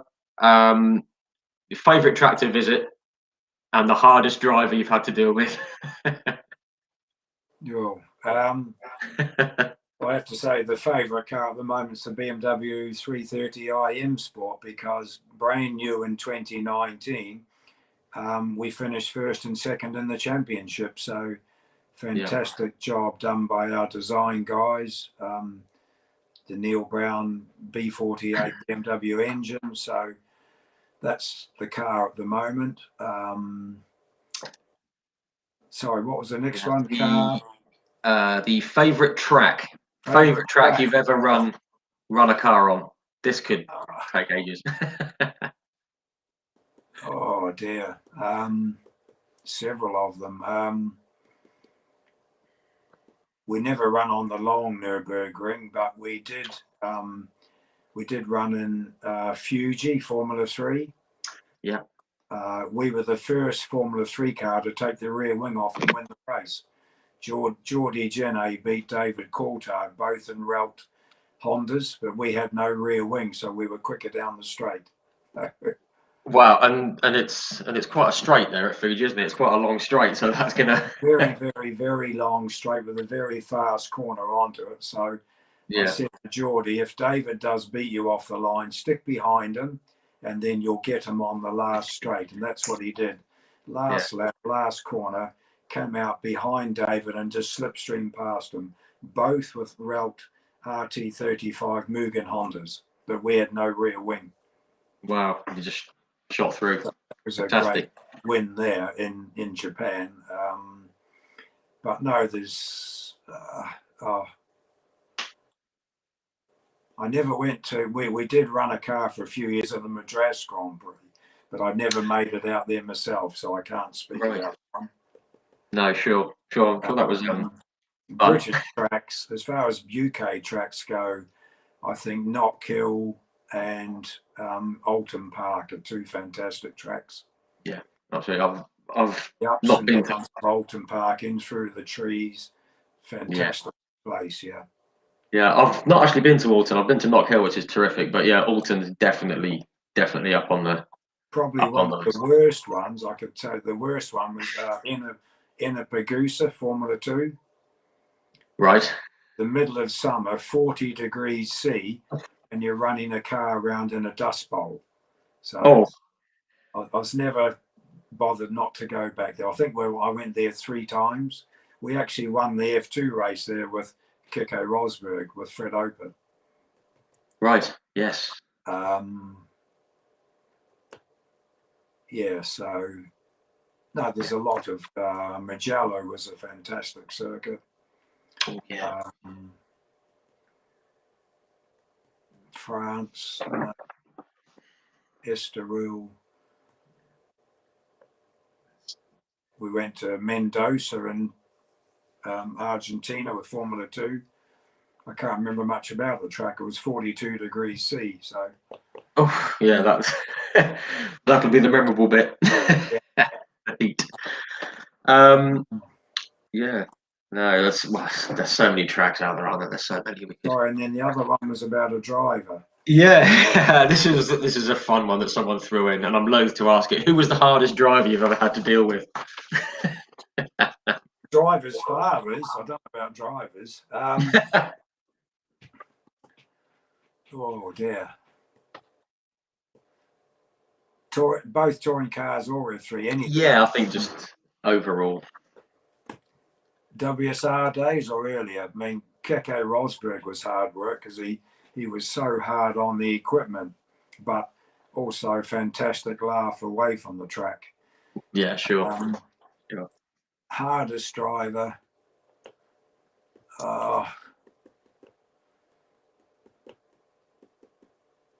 Yeah, no, I don't want to mention names. No, fair enough. Fair enough. I thought that might be the case. I thought I'd ask the question, but yeah. Well, okay, no, lovely. Just gonna have a quick wind down. We've got a few stats here, so I'm just gonna read out just to outline what an amazing career it's been.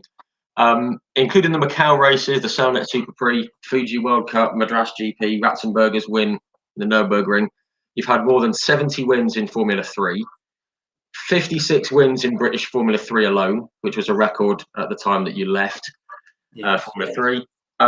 You've had a World Touring Car race in Japan with Colin Turkington, more than 50 class wins in the Btcc, 97 overall race wins in the Btcc, 4 Btcc drivers titles with Colin, 5 independents titles, 5 teams titles, 5 manufacturers crowns in a row with BMW. It could be a 6th in a row this year, including Damon Hill testing and Scott Dixon testing in A1GP. You've had 20 drivers from West Surrey Racing to go into Formula 1, 2 Formula 1 world champions from the West Surrey Racing stable, 1 F1 world champion came back to drive for West Surrey Racing, that was Mansell, 2 world endurance champions from WSR, 1 world touring car champion after time at West Surrey Racing, and 9 FIA world champions across all disciplines.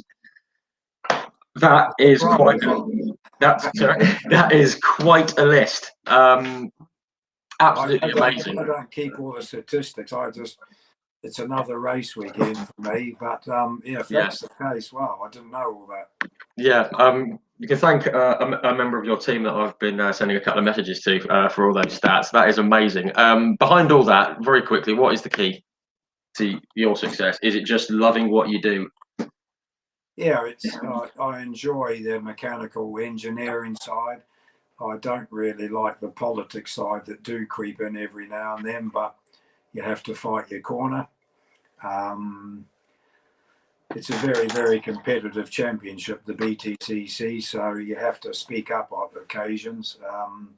But Toka makes sure that no one walks away with the championship. So it's a fantastic TV program. It's a great place to be at. Fantastic facilities with all the circuits we run at.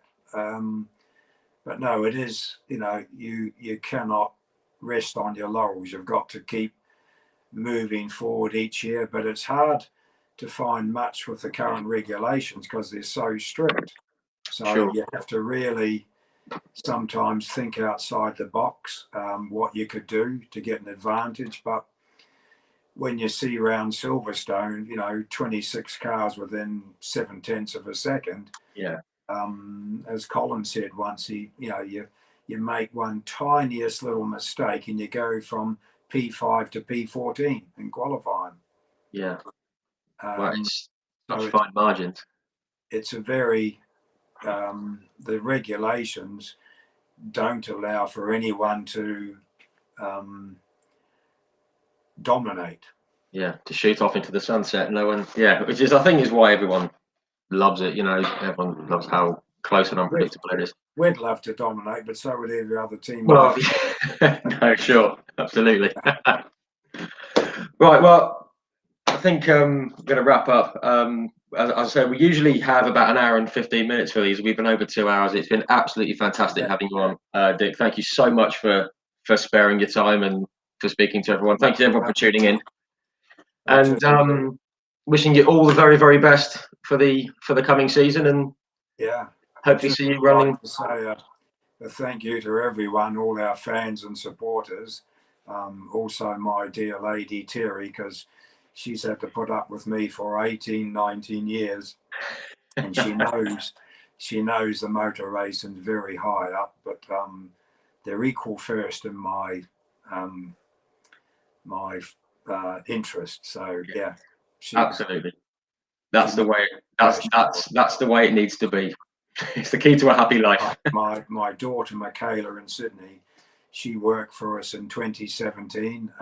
She's back in Sydney now, but we have a lot of good supporters from Australia and New Zealand. So it is, the Btcc is now it's a global sport. We get followers from Argentina, from America.